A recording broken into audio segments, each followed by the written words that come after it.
11 years ago, a group of engineers from Britain created an affordable electric car. It's called Jeff. I have the updated version of the Jeff 3.0 today. There are only two of these cars. One is in the UK and the other one is with me. The body hasn't been touched. It remains classic with clean lines. The only thing is that the headlights have changed a bit. During the day, they turn into daytime running lights.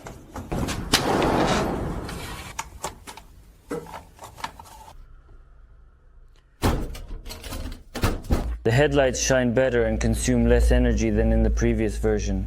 But since it's daytime now, I'll switch to the daytime running lights.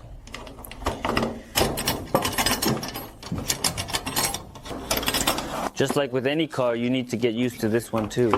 It's always a bit unusual. The update also included a lighter body. Instead of 3 hinges, there are 2 here.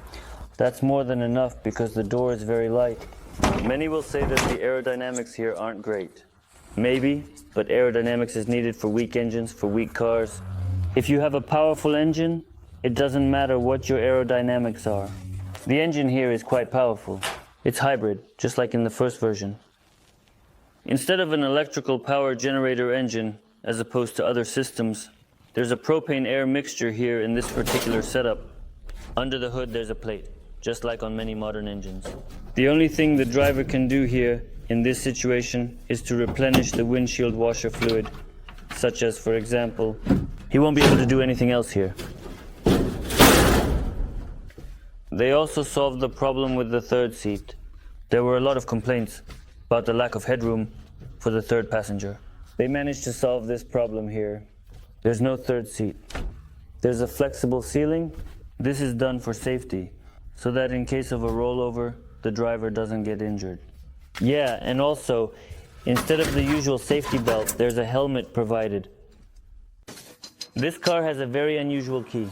And inside here there are spare keys for the car, very convenient.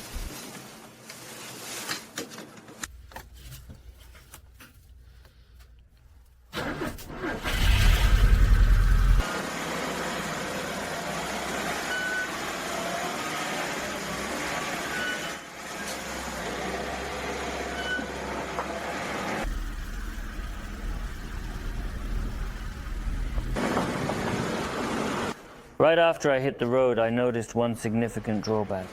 Because of the long body, the muffler ended up inside the car, and most of the exhaust gases stayed in the cabin. Also, the rear visibility is limited.